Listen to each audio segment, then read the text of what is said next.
কইছিল যে শেষ বেলা যদি বেহায় না হইলাম তাহলে আর ভালোবাসলাম কই। বেহায় হইতে হইব বন্ধু, এছাড়া ভালোবাসা সম্ভব না। তোর লাইগা থাকতে হইব। আর এই মেয়ে তোরা সর্বোচ্চ কি কইব? ওই মেয়ে তোরে লুচ্চা কইব, তোরে লাফাঙ্গা কইব, তোরে বেহায়া কইব, তোরে ছোট লোক কইব, তোরে ছেঁচড়া কইব। তো কি হইছে? তুই ওরা ভালোবাসিস না? আর ভালোবাসার মানুষের লেগে যদি এই সামান্য একটু কথা যদি সহ্য করতে না পারো তাহলে এর কেমন প্রেমিক তুই? ওর কথারে যদি তুই জয় করতে না পারো তাহলে ভালোবাসারে জয় করবি কেমনে? প্রেম রে কেমনে জয় করবি তুই? আমার বুঝা তো।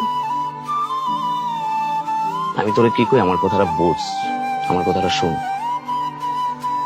তেমনি করে হাল ছেড়ে দিস না দোস্ত। ওই মেয়ে যদি কয় যে ওর বাসার নিচে যাওয়া যাবো না, 100 বার ওর বাসার নিচে যাবো, প্রয়োজনে ল্যাপ মুড়ি দিয়ে ওর বাসার নিচে হইতে থাকবো, কয়েল হাতে লয়ে দাঁড়ায় থাকবো।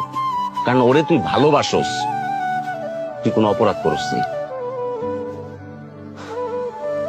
আমার কথাগুলো মনে রাখিস। আকাশে কখনো অনেক মানুষ একসাথে উঠতে দেখেছেন? কি ভালো লাগে না দেখতে? মনে হয় হাসি মুখে মানুষের সোল উঠছে। এই অবেলায় তোমারই আকাশে নীরব আপোষে ভেসে যায় সেই ভীষণ শীতল। আচ্ছা, প্রেমের আরেকটা দিক হচ্ছে না বোঝা। আচ্ছা, মানে কেন প্রেমে পড়লাম, কেন ভালোবাসলাম, এর কারণ তুমি যদি খুঁজতে যাও দেখবে যে কিছুই খুঁজে পাচ্ছ না। মানে একটা কালো বেড়াল অন্ধকার ঘরে তুমি খুঁজে বেড়াচ্ছ যেটা ওই ঘরে নাই। প্রেমটা এরকম।